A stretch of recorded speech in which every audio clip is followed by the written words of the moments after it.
अपने बयानों को लेकर हमेशा चर्चा में रहने वाले बिहार के पूर्व कृषि मंत्री सुधाकर सिंह आए दिन अपने विवादित बयानों से राजनीतिक गलियारों में खलबली मचाते रहते हैं। वहीं ताजा मामला कैमूर से है, जहां सुधाकर सिंह ने किसान सभा को संबोधित करते हुए एक बार फिर से विवादित बयान दे दिया।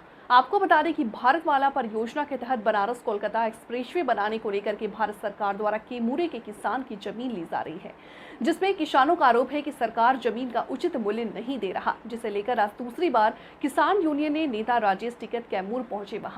वहीं भगवा के लिच्छवी भवन पर किसान सभा को संबोधित करते हुए सुधाकर सिंह ने सरकार और अधिकारियों पर जमकर हमला बोला। उन्होंने कहा कि अगर आप लोग आंदोलन के दौरान अधिकारियों पर लाठी बरसाते हैं और उसका सर फट जाएगा तो आप पर 302 और 307 लग जाएगा, लेकिन 100 लोग मिलकर के कलेक्टर के मुंह पर थूक देंगे तो कलेक्टर 100 लोगों पर क्या दफा लगाएगा। फूलों की माला की जगह अधिकारियों को फटे हुए जूते और चप्पलों की माला पहनाइए। अगर कोई अधिकारी बाजार में सब्जी लेने जाता है तो उसे अंगूठा दिखाइए। इन सब चीजों से आप लोगों के ऊपर किसी भी तरह का कोई धारा नहीं लगेगा। वहीं आगे उन्होंने कहा कि गांव में नक्सली नहीं है, जंगलों में भाग नहीं है। नक्सली और बागी वो लोग हैं जो कुर्सियों पर बैठ करके आम लोगों और किसी की बात भी नहीं सुनते।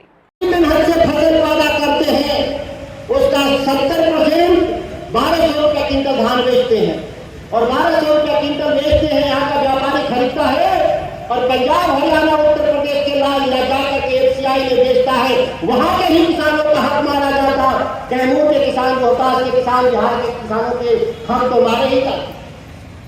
और 30% सरकार में बिकता है कि यहाँ के अधिकारियों का गाड़ी खरीदने का पैसा जुटता है, जमीन खरीदने का जुटता है। कम से कम इस जिला में 100 करोड़ रुपए यहाँ के जिला प्रशासन के लोग भ्रष्ट तरीके से करते हैं। यह है हमारे उत्पादन बढ़ाने का नतीजा। आपके अनाज से 100 करोड़ यहाँ के अधिकारी घूस खाते हैं। उस घूस में कुछ पैसे पट्टा भी देते होंगे उनकी जवान को बंद करने के लिए। मुझे नहीं मालूम कि धान खरीदने भ्रष्टाचार में कोई अधिकारी यहाँ जेल गया होगा, मुझे नहीं जानता। क्या बात, खुलेआम भ्रष्टाचार। अखलाक साहब ने कहा कोई भी आदमी का शर्म से माथा झुक जाता है। मैं जनप्रतिनिधि हूं, विधायक हूं, मेरे पास 100 से 200 लोग रोज आते हैं।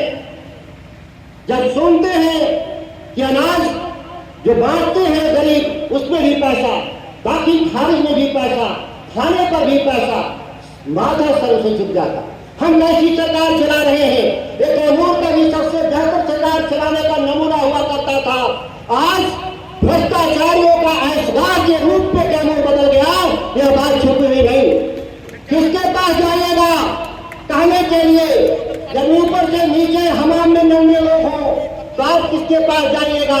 एक बड़े नेता ने कहा कि तुम्हारा खून ठंडा हो गया है। मैंने कहा मेरे खून ठंडा होते तो मैं इस्तीफा नहीं देता। मेरे खून गर्म है, लेकिन जिसके पास फरियाद के लाओ,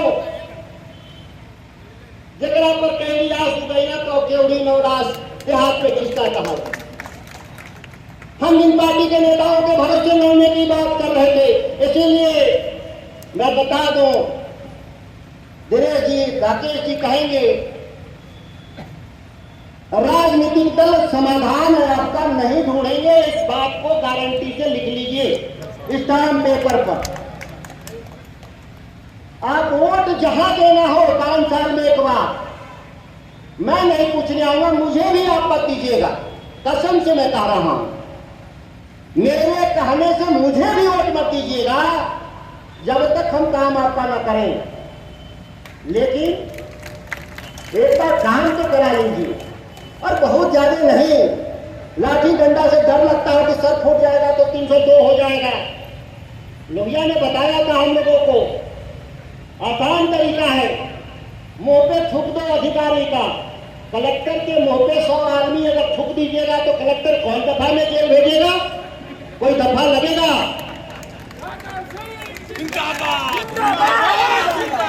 आप कलेक्टर को फटा हुआ जूता का चमड़ा क्यों फूल का माला पहनाते हैं अधिकारियों को? फटा हुआ जूता का माला गर्दन में लटका दीजिए अधिकारियों को, कौन दफा लगेगा? हम तो गांधीवादी हैं, हम गांधी के रास्ते में बता रहा हूं, इसमें कौन बड़ी बात है? अगर करके देखिए इस्तीफा देकर नौकरी से नहीं चला जाएगा तो आप कहिएगा, सर फोड़िएगा तो 302 का मुकदमा लड़ेगा, 307 का लड़ेगा, लेकिन थोप दीजिएगा उसके मुंह पे, चेहरे पे 100 लोग मिल करके। और ज्यादा नहीं, चौक चौराहा पे सब्जी खरीदने जाता है अधिकारी तो उसको ऐसे ऐसे नहीं कर सकते, अंगूठा नहीं दिखा सकते। इसमें कौन दफा लगेगा? कोई दफा लगेगा?